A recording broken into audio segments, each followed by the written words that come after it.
Konsekuensi logis pada syarat pasal 18 ayat 1 Undang-Undang Dasar Negara Republik Indonesia tahun 1945 merupakan adanya pembagian pemerintahan antara pemerintahan pusat serta pemerintahan daerah. Pemerintah wilayah diberikan wewenang buat melaksanakan segala urusan pemerintahan di wilayah yang jadi kewenangan karena pemerintah wilayah merupakan Pasal 18 Undang-Undang Dasar 45 itu bicara tentang pembagian otonomi daerah. Apa maksud otonomi daerah menurut Anda? Pernah dengar istilah itu? Apa maksud dari otonomi daerah? Peraturan daerah yang lebih spesifik?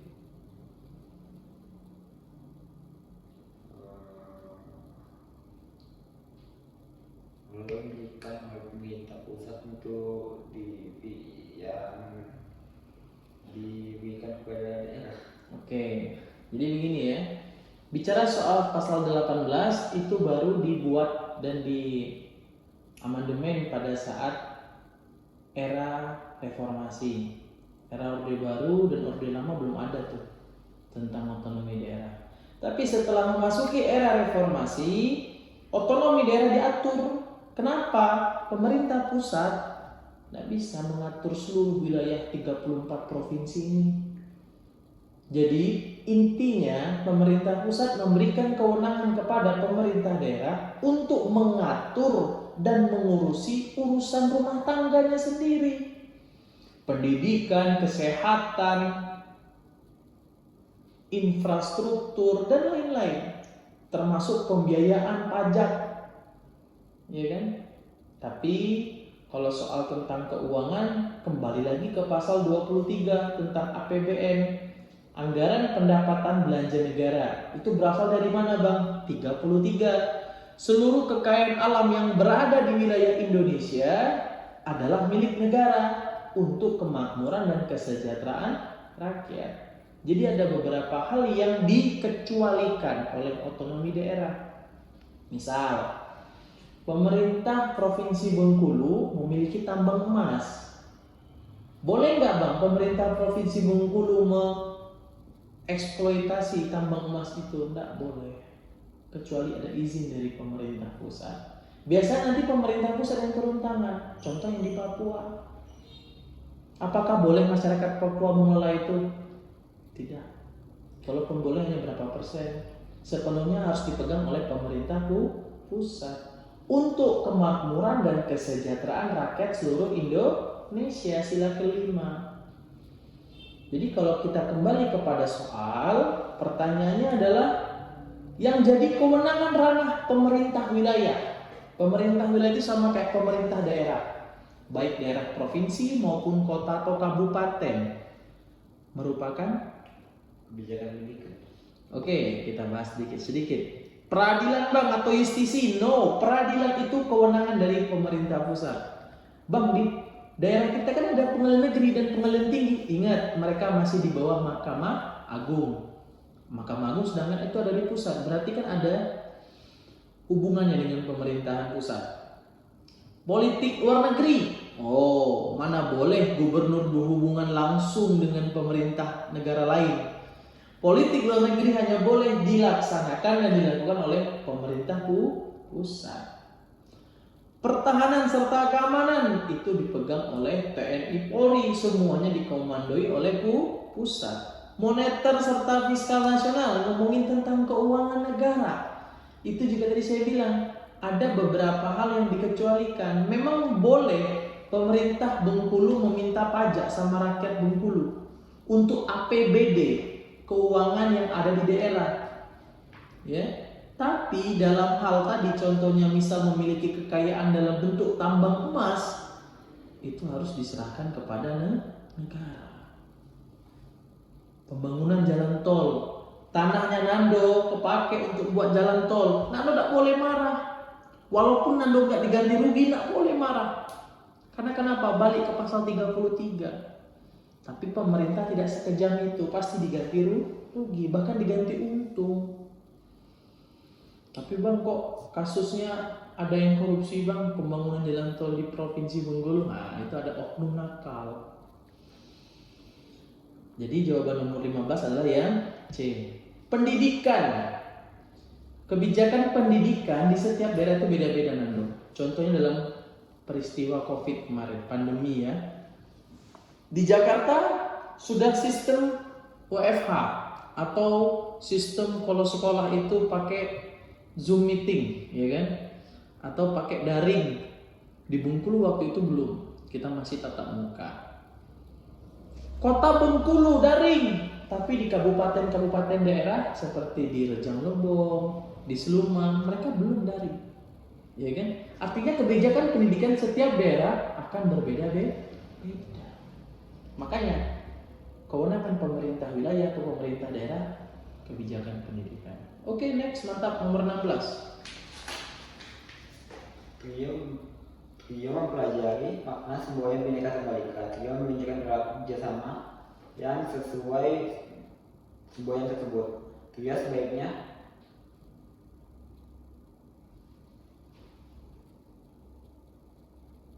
semboyan Bhinneka Tunggal Ika. Sebaiknya trio.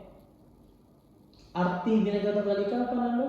beda-beda tapi satu juga. Berbeda-beda tapi tetap satu, mantap. Apa yang sebaiknya trio lakukan? Dibaca?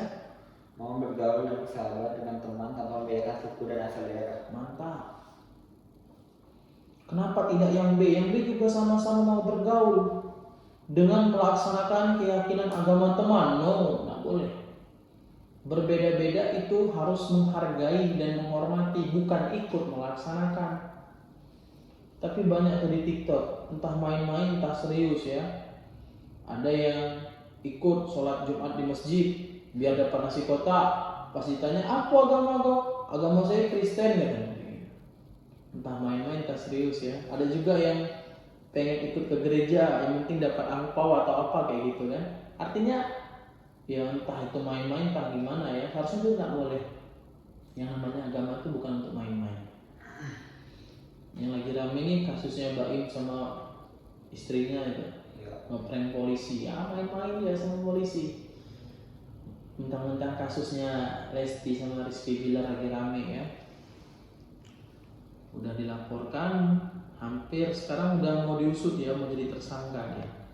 Siap-siap nanti. Lanjut nomor 17. Perang yang terjadi antara Indonesia melawan bangsa penjajah telah mengubur banyak jiwa. Kematian tidak menyebabkan bangsa Indonesia takut melawan penjajah. Jerit tangis hampir setiap hari terdengar dari istri yang ditinggal mati suami dan anak yang ditinggal mati bapaknya.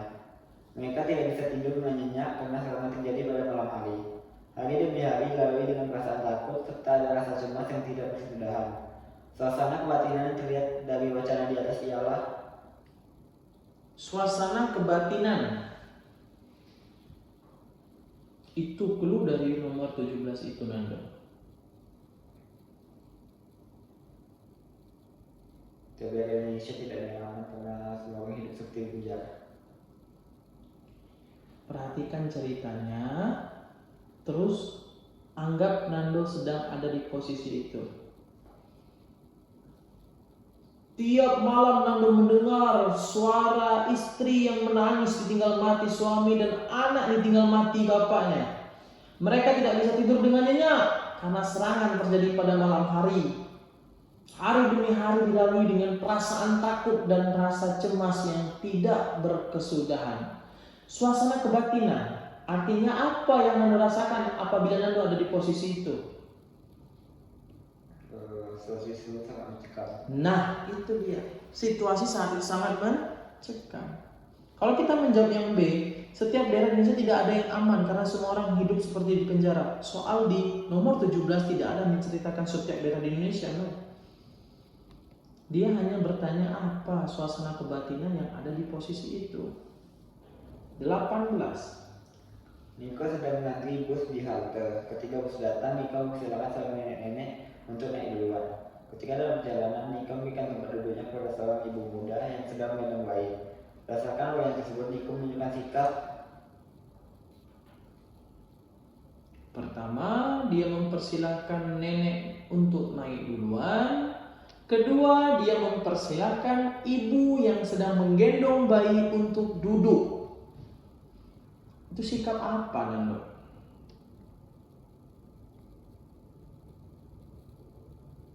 Mengutamakan perasaan empati. Perasaan empati atau mengesampingkan kepentingan pribadi?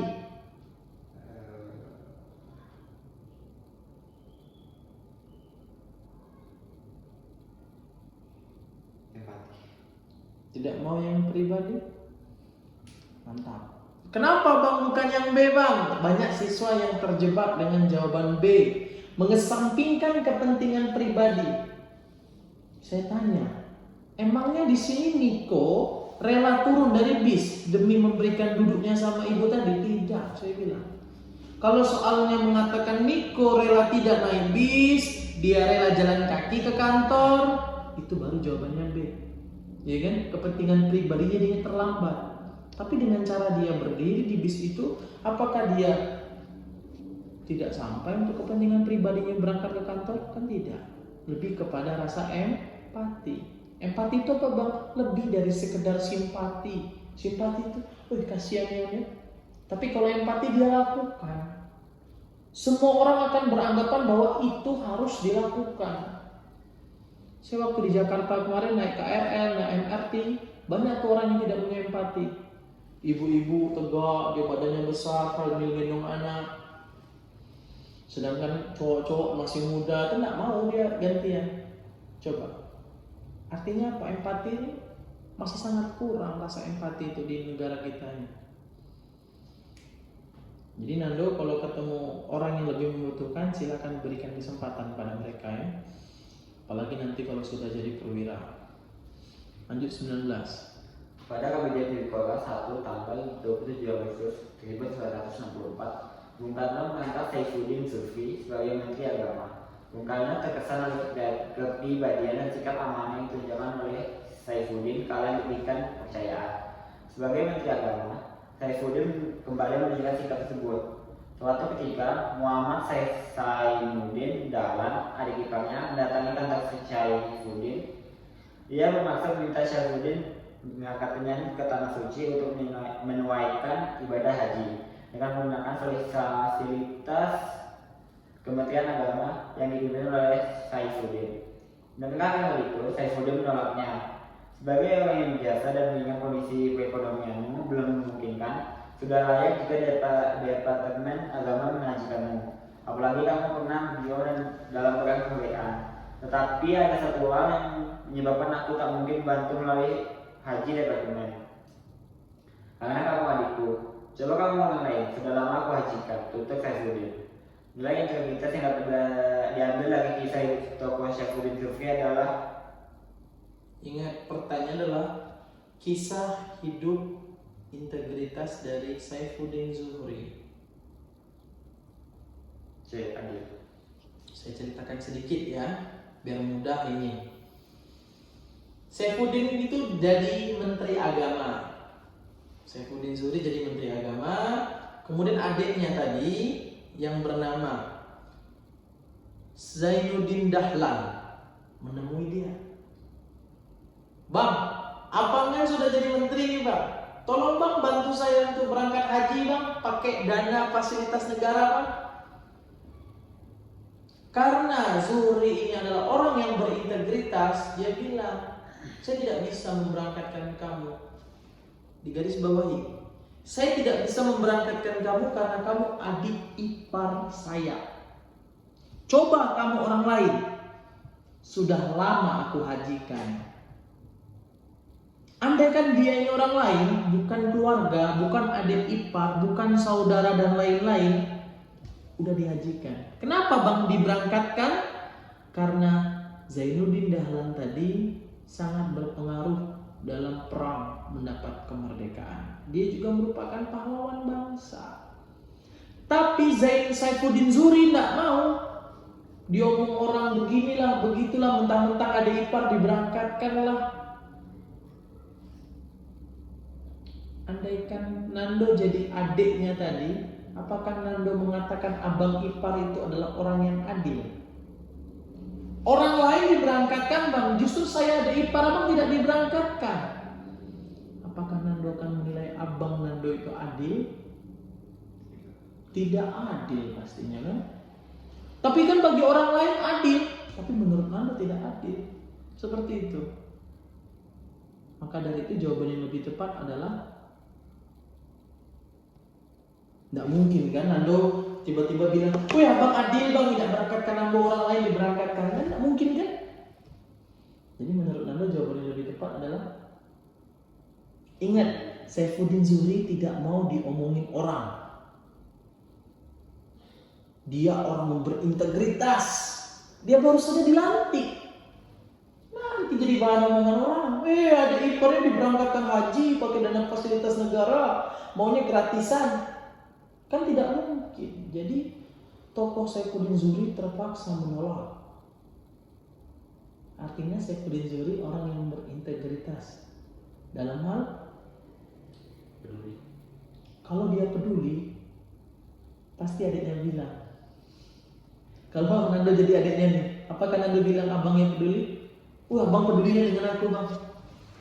Coba pahami dulu kalimatnya.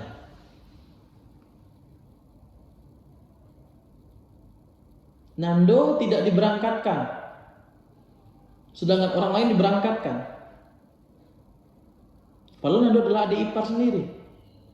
Apakah Nando menilai abang Nando itu adil atau peduli mungkin? Abang pedulinya bang dengan saya bang. Terima kasih bang. Seperti itu. Soal ini tidak ke arah mandiri.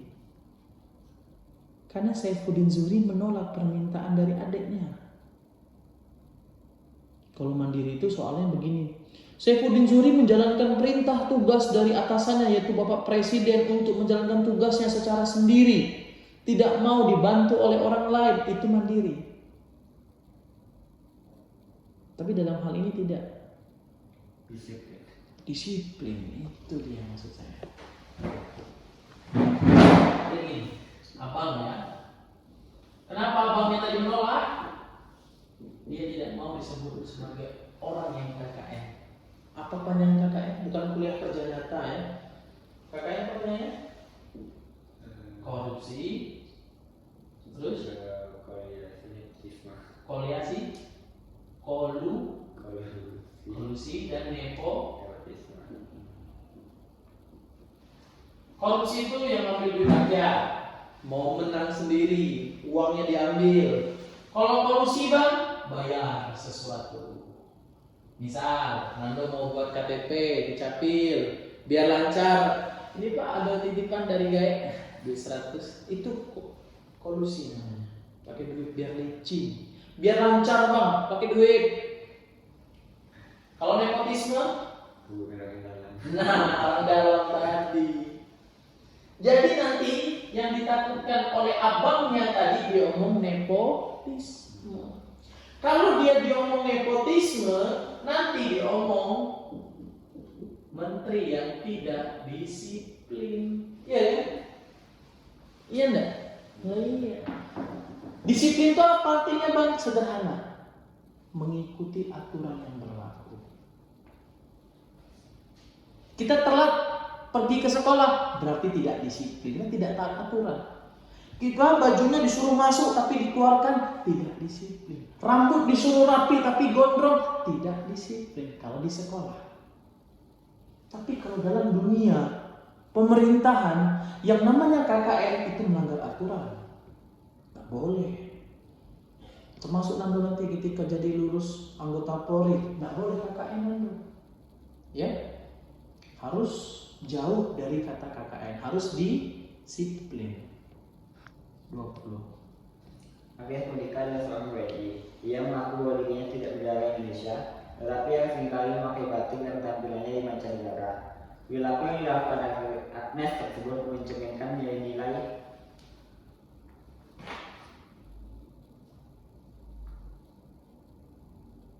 asal nasionalisme sebagai warga negara Indonesia.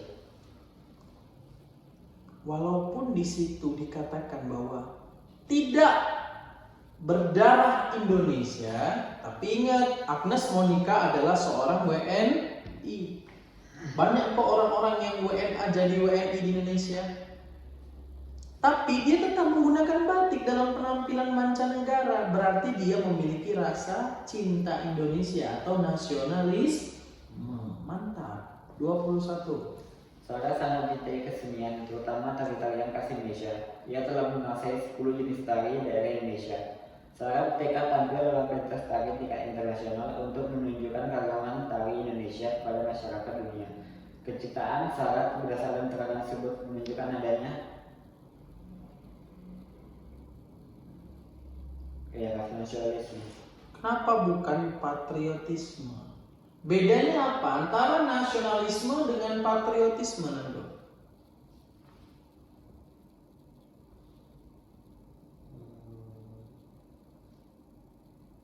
Patriotisme itu berkorban. Patriotisme itu berkorban. Kalau nasionalisme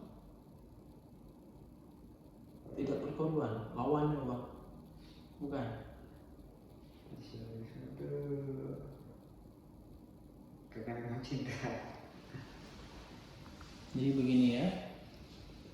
Nasionalisme itu bisa dilakukan oleh semua rakyat Indonesia. Apa aja, Bang? Sepele. Hormat kepada bendera merah putih, mengibarkan bendera pada saat 17 Agustus, ikut upacara bendera, menggunakan produk-produk dalam negeri, itu udah nasionalisme. Anak SD pun bisa nasionalisme. Hafal Pancasila, hafal pembukaan UUD 45 itu udah nasionalisme. Tapi kalau patriotisme tidak semua orang bisa melakukannya. Apa, Bang? Patriotisme itu butuh pengorbanan jiwa dan raga. Biasanya itu dilakukan oleh TNI Polri. Ya. Mereka lah pokok utama dalam hal pertahanan negara Indonesia. Siapa yang rela meninggalkan keluarga? Polri dan TNI dalam bertugas. Iya kan? Kalau dalam hal pandemi, tenaga nakes itu mereka rela berkorban, rela mati, ya kan? Ngurusin pasien-pasien COVID kemarin. Jadi dalam hal patriotisme itu orang yang rela berkorban untuk negara. Nando nanti ditugaskan di Papua misal sampai 10 tahun, Nando siap? Itu patriotisme. Siapa yang tahan coba jauh dari keluarga? Iya kan? Nah, itu patriotisme. Kalau nasionalisme, Bang, semua orang bisa melakukan. Tapi kalau patriot itu rela berkorban untuk negara, apapun dia korbankan. Banyak TNI dan Polri kita tewas di perbatasan-perbatasan negara seperti halnya di Papua, ya kan? Dibunuh oleh OPM, diculik oleh KKB dan sebagainya. Mereka menjadi korban. Nah, di situ ya, itu baru patriotisme. Sedangkan Sarah di nomor 21 ini adalah seseorang yang cinta terhadap bangsanya. Ya, dengan cara apa? Dia menunjukkan keragaman daerah, tari-tari daerah di Indonesia kepada masyarakat dunia. Berarti dia cinta Indonesia, dia tidak berkorban di sana. Rasa nasionalisme, mantap. 22. Secara sosiologis, berdasarkan pintar menangani berbagai pergolakan di daerah yang akan memisahkan diri dari NKRI, berdampak positif untuk memperkuat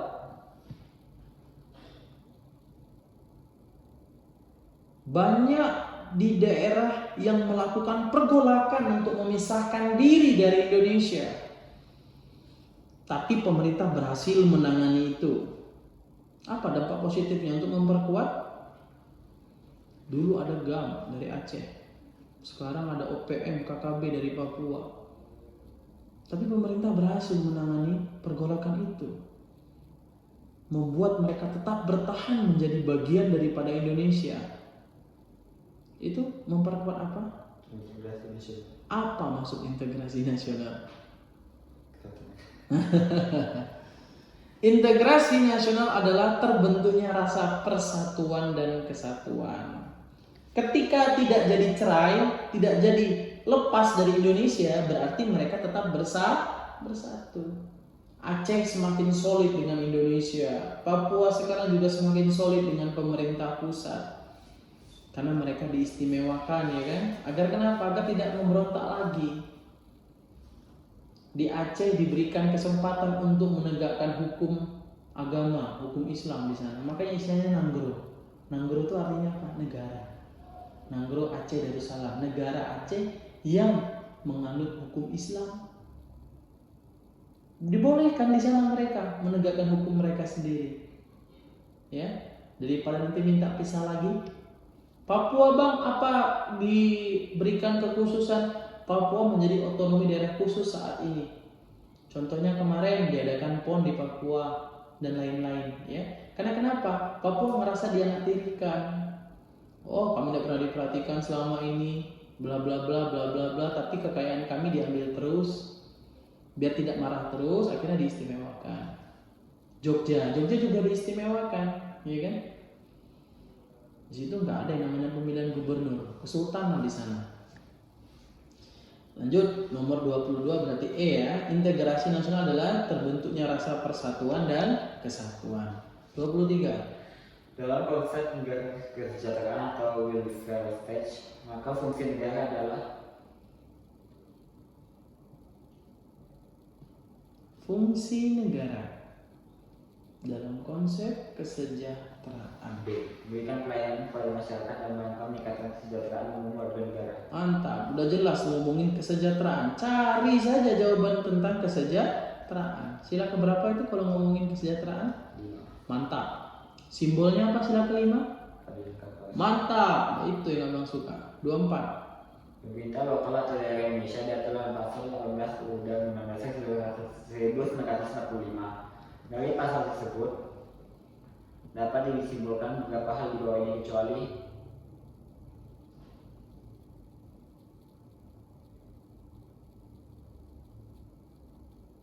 tadi baru abang jelaskan tentang pasal 18 otonomi daerah.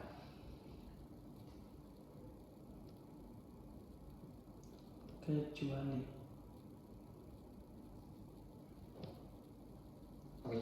D. Prinsip menjalankan otonomi daerah seluas-luasnya termasuk dalam hal politik, luar negeri, pertahanan, keamanan, institusi, moneter, fiskal nasional dan negara. mantap. Politik luar negeri hanya dipegang oleh pemerintah pusat, pertahanan dari pusat, keamanan dari pusat, moneter fiskal nasional dari pusat, agama pun dari pusat, ya kan? Karena tidak boleh itu diatur oleh pemerintah daerah, tidak boleh. Sisanya boleh, silahkan. 25. Bukti bahwa negara Indonesia melakukan sistem konstitusional adalah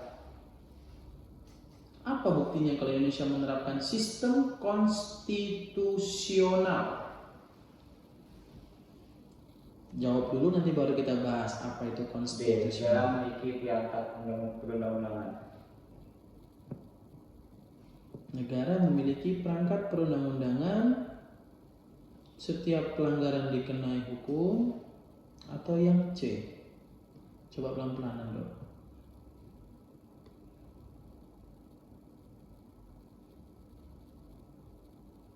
Itu mirip-mirip jawabannya. Ingat, clue dari pertanyaannya adalah bukti atau implementasi. C. Kekuasaan kepala negara. Berubah jawabannya tuh. Pasal 1 ayat 3 Undang-Undang Dasar 45 Indonesia adalah negara hukum. Ya. Apa bang buktinya kalau Indonesia negara hukum? Itu tadi sistem konstitusional. Apa buktinya kalau Indonesia memiliki sistem konstitusional?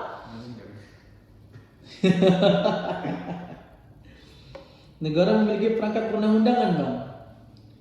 Punya perangkat perundang-undangan. Tapi kalau kepala negaranya bisa bebas seenaknya saja, apakah itu mencerminkan negara hukum? Tidak. Jadi bukti nyatanya adalah yang C. Jadi bukti yang spesifik. Ya. Karena ada negara yang tidak punya konstitusional. Contohnya apa? Korea Utara. Ya. Tidak konstitusional karena tidak punya undang-undang yang mengatur kepala negara, mengatur rakyat, enggak. Pokoknya kepala negara atau rajanya itu bisa sekendaknya baik, masa gitu. Tapi Indonesia bisa nggak kayak gitu? Tidak. Masalah kasus korupsi itu urusan hakim. Pak Jokowi nggak ikut-ikutan. Itu wewenangnya Mahkamah Agung, ya. Itu wewenangnya hakim. Kasus ini kadang-kadang saya bingung. Oh, kasus ini disalahkan Pak Presiden, ini salahkan Pak Presiden. No. Presiden nggak ngurusin tentang hukum di Indonesia. Jadi kita harus tahu pembagian lembaga negara itu tugasnya apa saja. Ada 3 lembaga negara di Indonesia, apa saja Nando? Undang-undang dasar. 3 lembaga negara Indonesia. Lembaga negara, eksekutif, yudikatif, legislatif. Nah, kalau yang hakim-hakim tadi di bagian mana? Yudikatif. Yudikatif, menegakkan hukum ya. Kalau eksekutif siapa? Presiden. Oke, presiden, wakil presiden, dan para menterinya, gubernur dan bupatinya. Kalau legislatif? DPR, MPR, DPRD. Ya, itu legislatif yang berhubungan untuk mengatur atau membuat sebuah peraturan atau undang-undang. Sip, mantap. Mereka bertiga harus sejajar posisinya Nando ya, nggak ada yang lebih tinggi. Tapi kan Bang, MPR bisa memberhentikan presiden? Tidak, posisi mereka tetap sama. Kalau dulu ya, sebelum reformasi, sebelum UUD 45 diamandemen, presiden bisa seenaknya saja diberhentikan oleh MPR. Kayak kasusnya Gus Dur dulu ya, ingat ya, dia diberhentikan oleh MPR. Tapi sekarang bisa nggak Pak Presiden diberhentikan oleh MPR? Nggak bisa. Bagaimana cara MPR memberhentikan presiden Anda? Salah satu syaratnya adalah Ada yang bukti nyata pelanggaran yang dilakukan oleh presiden. pelanggaran apa? Yang merugikan negara. Merugikan negara. Khususnya apa? Pelanggaran tindak pidana, korupsi dan lain-lain. Kalau dulu pokoknya nggak suka bisa diberhentikan. Kalau sekarang nggak boleh. Ya, harus ada sidangnya dulu, pembuktian dulu dan lain-lain. Next 26.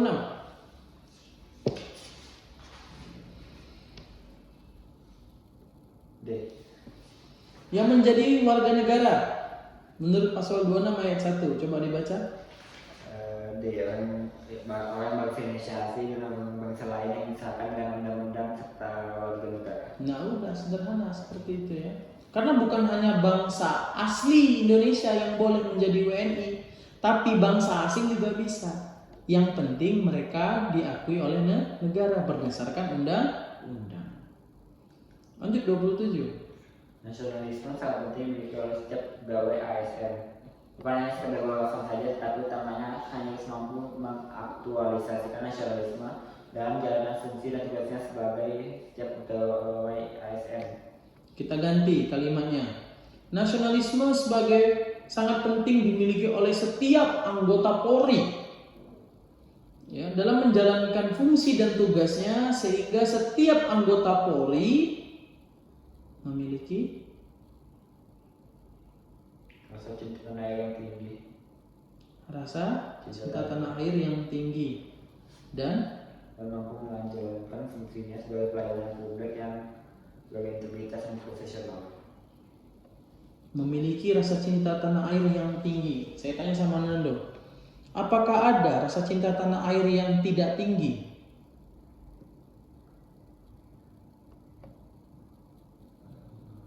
Ada rasa cinta tanah air yang rendah. Cinta tanah air kami rendah nih. Yang Ambo tinggi. Kan kalau ada tinggi berarti ada yang rendah ya.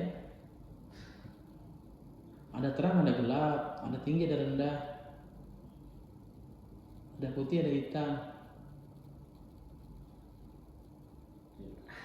Jadi, apakah jawaban C itu tepat? Nah, tidak. Tidak tepat itu Nando. Karena dia bilangnya apa? Memiliki rasa cinta tanah air yang tinggi. Itu kurang tepat. Jawaban yang lebih tepat adalah memiliki orientasi berpikir pendidikan kepentingan publik bangsa dan negara. Nah itu dia. Tadi saya bilang jadi anggota Polri, TNI itu siap ditempatkan di mana saja, iya kan? Itu bagian daripada berkorban untuk negara, pengabdian terhadap negara. Belasan tahun, puluhan tahun di tempat pelosok, jauh dari keluarga, itu adalah pengabdian. Itu yang mengaktualisasikan yang nasionalisme tadi, ya kan? Berpikir untuk kepentingan publik, bangsa dan negara. Jangan mentang-mentang nanti, oh saya udah punya SK bang, saya udah seragam, ngapain mementingkan kepentingan publik bang, yang penting perut saya kenyang. Nggak boleh kayak gitu. Berarti Anda lupa dengan janji Anda dulu ketika dilantik. Oke Nando? Lanjut 28. Dalam tata hukum di Indonesia, setiap perubahan perundang-undangan yang berlaku tidak boleh bertentangan dengan dasar negara Indonesia. Hal ini berarti bahwa dasar negara merupakan dari sumber dari segala sumber hukum. Dasar negara Indonesia itu apa? Pancasila. Kenapa Pancasila tidak dikatakan sebagai pandangan hidup bangsa? Kenapa? Di soal nomor 28 itu kenapa dikatakan yang A? Karena tidak masuk dalam hal 8 yang dibahas di 8 tata hukum. mantap. Jangan terkecoh. Ya, itu jawaban cerdas itu. Sering tuh ada siswa, dasar negara merupakan pandangan hidup bang. Iya benar pandangan hidup. Tapi nomor 28 ini bilangnya apa? Konsep tentang perundang-undangan, bahwa perundang-undangan di Indonesia tidak boleh bertentangan dengan dasar negara. Artinya apa? Dasar negara kita adalah sumber dari segala sumber hukum. Pasal 2 Undang-Undang Nomor 12 Tahun 2011 tentang perancangan peraturan perundang-undangan. Pancasila adalah sumber dari segala sumber hukum. Jadi Nando, semua hukum yang ada di Indonesia itu sumbernya dari Pancasila. Ada undang-undang atau peraturan yang bertentangan dengan Pancasila, misal mengesahkan miras, mengesahkan narkoba, itu bisa dibatalkan di MK. Oh saya salah sebut tadi. Kenapa saya sebut MK? Harusnya saya tanya dulu sama Nando, di mana disidangkannya dulu, biar bisa jadi pertanyaan. Jadi jawabannya yang D ya. Oke, saya kasih waktu 5 menit, coba jawab nomor 29 sampai terakhir. Sampai berapa lagi kalian? 37, silakan. 5 menit dari sekarang.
Nomor 37 itu tidak perlu buka Google. Pahami saja. Apa sih urgensi atau pentingnya undang-undang tentang partai politik di Indonesia itu? Kan sudah disebut di situ. Nomor 31 tahun 2002 tentang partai politik. Kira-kira apa pentingnya dibuat undang-undang itu?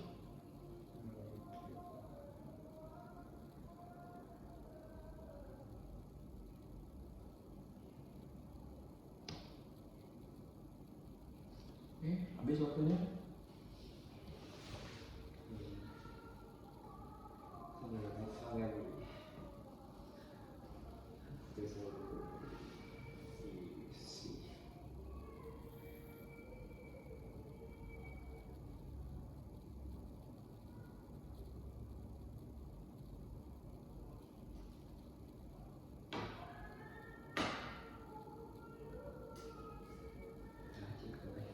Silakan 29. Kalau itu merupakan bentuk partisipasi aktif yang dapat dilakukan oleh masyarakat untuk mencegah terjadinya korupsi kecuali melakukan pendidikan dan penutupan dengan dugaan korupsi. Partisipasi aktif yang dapat dilakukan masyarakat kecuali, artinya yang tidak bisa dilakukan masyarakat. Yang benar. Penyelidikan, penyidikan, dan penuntutan dugaan korupsi itu aparat tugasnya, bukan tugas masyarakat. Fokus nih ke soal. Menurut Nando, ini nanti untuk pengalaman pada saat pendidikan ya. Yang namanya korupsi itu adalah tindak pidana khusus atau pitsus, biasanya singkat pitsus. Itu kan ada penyelidikan, penyidikan ya. Penyelidikan dan penyidikan, kalau tindak pidana umum itu dipegang oleh kepolisian. Tapi kalau dalam tindak pidana khusus korupsi biasanya akan dipegang oleh KPK. Biasanya, artinya apa? Tidak semua dipegang oleh KPK. Contoh yang di Bengkulu, ada Pak Kades yang main serong sama uang negara, ya. Satu desa 1 miliar dapat bantuan dari pemerintah. Dia keluarkan dana itu cuma 500 juta. 500 juta lagi kemana bang? Masuk kantor. Nah itu ketangkap. Sama siapa? Pihak kepolisian daerah, Polda. Tidak mungkin KPK turun tangan ke Bengkulu ngurusin kasus kayak gitu, ya. Jadi tidak semua penyidikan dipegang oleh KPK. Biasanya kasus di daerah itu dipegang oleh pihak kepolisian. Ya, kok abang tahu bang? Teman saya ada yang ngurusin itu di Polda waktu kuliah S2 kemarin. Beliau sering nangkepin tuh Pak Kades yang nakal. Kemudian setelah pendidikan dan penyidikan ada lagi namanya penuntutan. Kalau tindak pidana umum, penuntutan itu dipegang oleh jaksa. Tapi kalau dalam kasus korupsi itu dipegang juga oleh KPK. Jadi isi dari KPK itu adalah anggota Polri dan jaksa. Makanya khusus anggota khusus kasus pidana korupsi itu KPK semua yang handle. Tapi kalau tindak pidana umum, penuntutan dipegang oleh jaksa ya.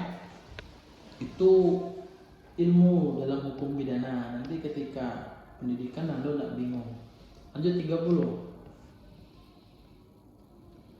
Ikut merupakan perlakuan dapat menangkal disintegrasi bangsa adalah disintegrasi bangsa. Kalau integrasi bangsa adalah persatuan, ya. Kalau disintegrasi berarti tidak bersatu ya. Ya. Tidak bersatu. Sedangkan soalnya adalah menangkal. Menangkal agar tidak bersatu itu. Menggunakan sikap etnosentrisme. Apa itu etnosentrisme? Jadi begini ya, kalau misalnya Anda ketemu soal yang ada istilah-istilah aneh kayak gitu yang Anda mungkin belum pernah mendengar, klasifikasikan saja Nando. Yang mencoba masak. Ini ya. A, B, C, D, E. Dari yang E dulu. Mengembangkan sikap toleransi beragama. Klasifikasinya adalah plus dan minus. Ya. Toleransi beragama itu baik atau jelek? Baik. Berarti plus. Ya kan? Kayak gitu aja cara mudahnya. Menjauhkan diri dari sikap fanatisme. Fanatisme itu apa? Berlebihan. Opa, sarangnya opa, itu berlebihan. Yang namanya berlebihan itu tidak baik, fanatisme. Ketika dia menjauhkan diri dari sikap yang jelek tadi, berarti ini juga baik, ya kan? Yang C, menghindarkan diri dari sikap sukuisme, menghindarkan dari sifat yang jelek. Apa sukuisme itu, Bang? Dia beda-bedakan suku, dia juga membela sukunya sendiri. Oh, suku aku yang paling pade, suku saya yang paling hebat, itu sukuisme. Kita menjauhkan atau menghindarkan diri, berarti juga baik, ya kan? Yang A, menjauhkan diri dari diskriminasi. Diskriminasi itu apa, Bang? Pilih kasih masa kita, ya kan? Pilih kasih, diskriminasi, kemudian pilih-pilih. Misal Nando buka toko jualan, di situ Nando buat tulisan yang bukan suku saya atau bukan sama dengan agama kayak saya, tak boleh masuk toko saya. Yang berkulit gelap tidak boleh masuk, misal. Itu diskriminasi. Tak boleh seperti itu. Ketika dia menjauhkan diri dari sikap yang jelek, berarti dia positif. Jadi kayak gitu Nando ya. Ini cara sepele, iya kan? Jadi cuma yang beda doang, beda sendiri, udah pasti itu jawabannya. Itu saya kasih triknya. Tapi kalau kita pahami etnosentrisme itu apa, Bang? Nah, etnosentrisme itu ketika Nando selalu membanggakan asal daerahnya Nando. Bukan suku, dia beda dengan suku. Misal Nando kuliah di Jogja, sampai Jogja Nando bilang orang Bengkulu itu pandai galau, tak ada kami yang jelek-jelek kamu orang. Nah itu suku asal daerahnya itu diomongin hebat tuh, nah orang Bengkulu itu padainya. Itu etnosentrisme. Ketika dia mengembangkan sesuatu yang etnosentrisme tadi, itu malah jadi minus. Nah dia beda sendiri nih soal, ya kan? Dari pilihan jawaban lain dia minus sendiri, udah itu jawabannya. Oke? Mantap. 31. Pancasila memiliki syarat sebagai staf fundamental negara karena tercantum dalam pembukaan Undang-Undang Dasar 1945. Dan maksud dengan Pancasila sebagai staf fundamental negara adalah B. Pancasila menjadi sumber hukum tertinggi di Indonesia yang isi dan kedudukannya tidak dapat berubah. Kalau bingung dengan artinya, tapi Nando kan pintar bahasa Inggris ya. Kita lihat dulu jawaban. Pancasila berfungsi untuk memberikan pandangan bagi bangsa lain. Tidak mungkin. Sudah jelas tidak mungkin. Norma yang berlaku di Indonesia disesuaikan dengan norma yang berlaku di dunia. Apa yang kita ngurusnya di dunia? Pancasila sebagai dasar hukum digunakan Indonesia untuk bergaul. No. Antara B dengan C, kira-kira yang mendekati, ya kan? Yang C, Pancasila sebagai peraturan untuk mengatur hidup orang banyak. Ini benar juga. Tapi yang paling tepat, yang sehubungan dengan status fundamental norm, itu lebih kepada yang B. Ya, ngomongin norma. Norm itu norma ya, ngomongin hukum. Pastinya jawabannya yang B. Mantap, 32. Sumpah Pemuda merupakan bentuk kesepakatan masyarakat Indonesia untuk mengikat diri dalam suatu ikatan kebangsaan. Generasi muda mempunyai kewajiban moral untuk menjaga konsensus tersebut. Apabila generasi muda berkomitmen menjaga kesepakatan akan memberikan dampak positif bagi keberlangsungan bangsa dan negara. Dampak positif yang akan ditimbulkan yaitu semakin kuatnya ikatan nasionalisme bangsa Indonesia. Akan tetapi apabila bangsa Indonesia tidak peduli lagi terhadap hasil konsensus tersebut akan berakibat buruk bagi kehidupan bangsa dan negara. Berdasarkan informasi tersebut, dampak negatif yang bisa ditimbul apabila kita tidak mengimplementasikan nilai Sumpah Pemuda yaitu namanya Persatuan dan Kesatuan Bangsa. Apa dampak negatif kalau Sumpah Pemuda tidak diimplementasikan dalam kehidupan sehari-hari? Apalagi khususnya generasi muda. Jelas melemahnya rasa persatuan dan kesatuan. Nah, Sumpah Pemuda waktu itu dilakukan, dibacakan untuk apa? Menyatukan keberagaman yang ada di pemuda itu. 33. Posisi Indonesia strategis menjadikan Indonesia sulit untuk Menghindarkan diri dan pengaruh budaya bangsa lain. Stop, masuk ke pertanyaan. Pemahaman Pancasila. Pemahaman Pancasila sangat membantu untuk mengatasi masalah yang dimaksud. Kali ini diwujudkan dengan salah satu fungsi Pancasila yang dapat mencari budaya asing ada sebagai kepribadian bangsa. Kalau kita lihat dari kalimat pertama tadi, kita sulit untuk menghindarkan diri dari pengaruh bangsa lain, iya kan? Contohnya apa bang? Contohnya kebudayaan bangsa dari Korea sana, ya. Demam Korea nih orang Indonesia sekarang, K-pop, ya, drama Korea dan lain-lain. Belum lagi kebudayaan Barat dari negara Barat. Nah, di sini fungsi Pancasila dalam menyaring kebudayaan itu adalah sebagai apa? Sebagai kenapa kepribadian? Kenapa tidak sebagai dasar negara Indonesia?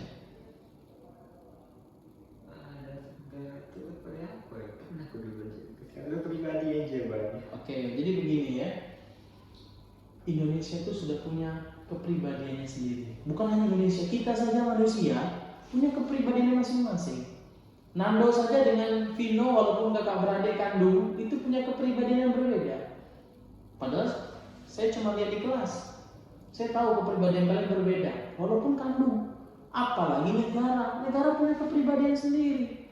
Jelas kepribadian kita berbeda dengan bangsa asing, baik dengan Korea Selatan, negara Barat, lain-lain, kita beda kepribadiannya. Nah disinilah fungsi bangsa Indonesia adalah menyaring kepribadian itu. Jangan sampai kepribadian mereka dilaksanakan atau dilakukan atau diimplementasikan di negara kita. Tapi udah banyak ya diterapkan. Cewek-cewek joget-joget pakai pakaian ini terbuka di sosial media, itu kan kebudayaan Barat. Live pakai pakaian ketat gitu kan, nonjol biar banyak yang nonton, itu kan kebudayaan Barat. Jadi YouTuber itu kebudayaan Barat. Bermain game YouTuber itu kebudayaan Barat. Ada orang Indonesia zaman dulu main YouTuber. Ya kan nggak kepikiran dulu kan? Teknologi dulu. Nah, semakin berkembangnya teknologi kita mengikuti itu. Kalau dari teknologinya kita masih ikut ya. Nah, seperti halnya teknologi internet, sosial media ya kan, itu kan dari luar, bukan buatan Indonesia.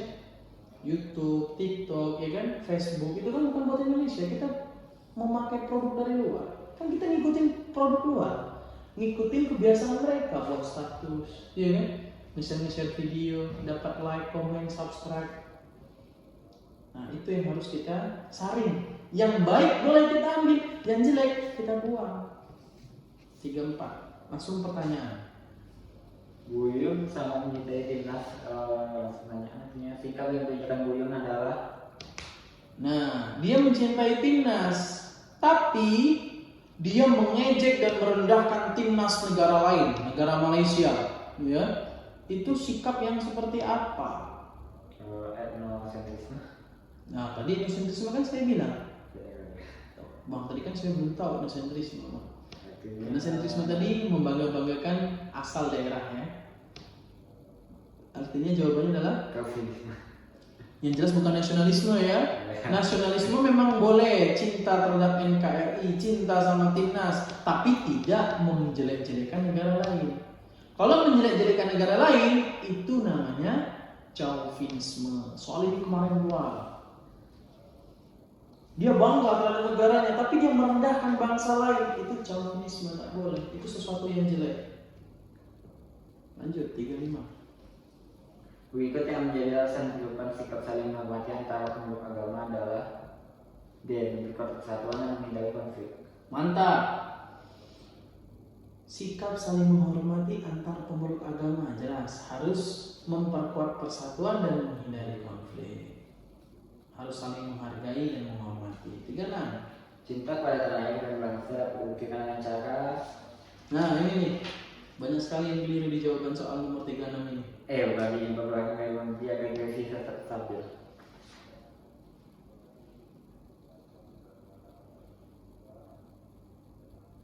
Kenapa tidak yang D?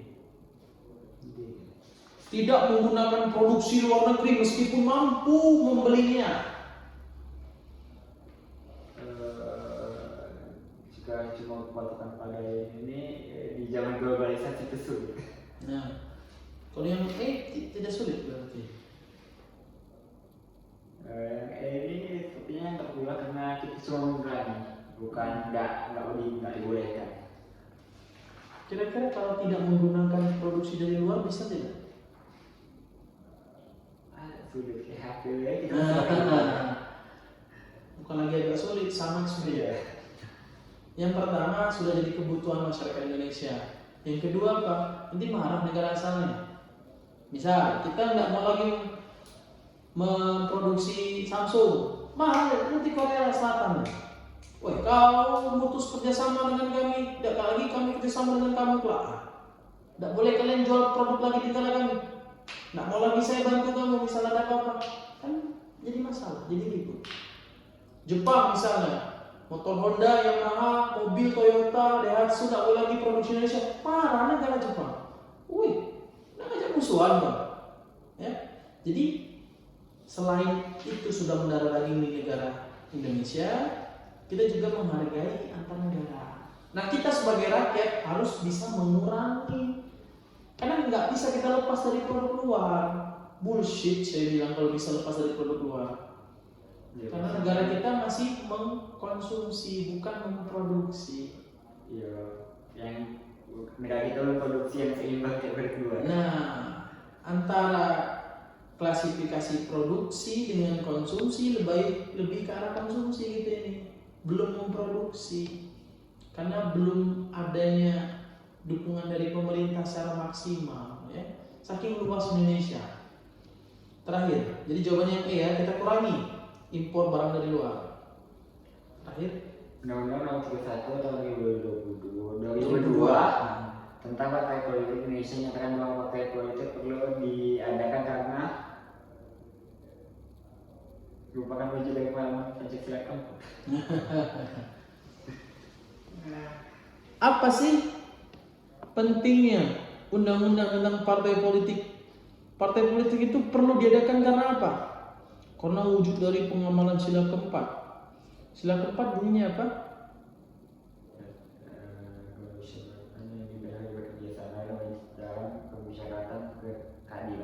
Kerakyatan yang dipimpin oleh hikmat dalam permusyawaratan perwakilan.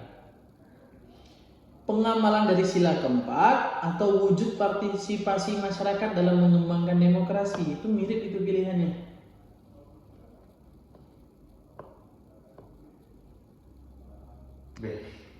Kalau kita jawab sila keempat itu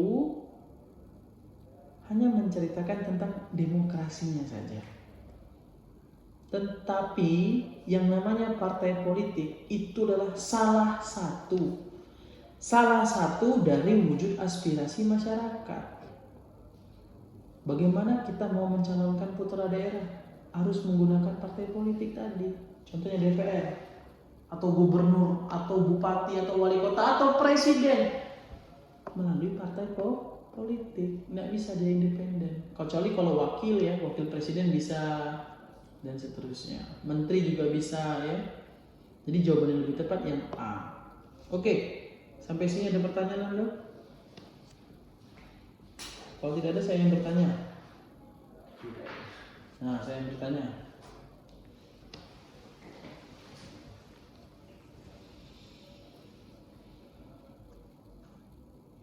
Setiap rakyat Indonesia memiliki hak dan kewajiban yang sama untuk dalam hal pertahanan dan keamanan Indonesia sebagai komponen pendukung di negara kita. Itu merupakan pokok pikiran keberapa?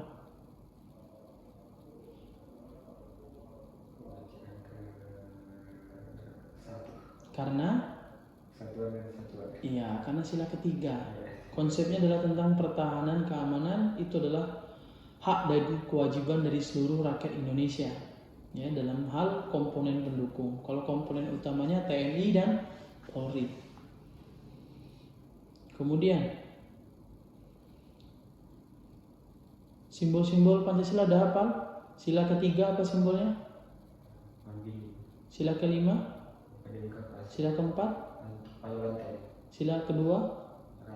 Sila pertama? Oke.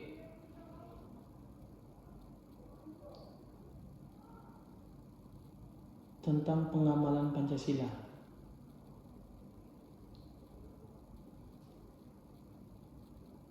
Si A membunuh si B. Setelah diusut oleh pihak kepolisian, latar belakang kasus pembunuhan itu dikarenakan si B pernah menghina dan ngomongin agamanya si A. Itu pelanggaran terhadap sila keberapa? Kenapa? Karena salah pembunuhannya adalah pelanggaran dari sila pertama. Bukan fokus ke kasus pembunuhannya. Berarti melanggar sila pertama, bukan sila kedua. Keduanya. Hah? Keduanya. Kedua atau satu? Yang spesifiknya satu. Spesifiknya satu, tapi Yang dua juga. jadi kalau ditanya dalam kasus tersebut itu pelanggaran sila keberapa? Satu. Satu, bukan dua. Bukan. Kasus apapun itu kita harus lihat latar belakang dia melakukan itu karena apa. Kayak tadi contohnya, ya, dia tidak terima dengan hasil keputusan KPU bahwa dia kalah, dia memberontak, dia mukulin orang sampai banyak yang luka-luka. Itu bukan melanggar sila kedua, lebih kepada 4. Dia tidak terima hasil keputusan. Begitupun dengan tadi si A membunuh si B karena si B pernah menghina agama si A. Bukan kasus pembunuhannya yang disorot, tapi lebih kepada kenapa si A membunuh B. Alasannya karena dihina tadi agamanya, ya kan? Jadi dia marah. Berarti si B tadi salah. Dia yang memulai kasus itu. Dia yang mulai menghina si A, akhirnya si A marah. Oke, jadi melanggar sila pertama. Tidak bisa menghargai keberagaman agama. Oke, kita tutup dulu kelas pada malam hari ini. Apabila salah kata dari saya mohon maaf. Selamat malam.